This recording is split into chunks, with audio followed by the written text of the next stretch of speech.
وَلَنَبْلُوَنَّكُم بِشَيْءٍ مِّنَ الْخَوْفِ وَالْجُوعِ وَنَقْصٍ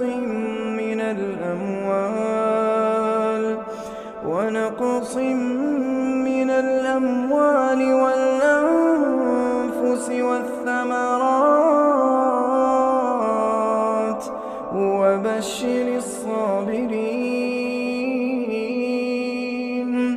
وَبَشِّرِ الصَّابِرِينَ الَّذِينَ إِذَا أَصَابَتْهُم مُّصِيبَةٌ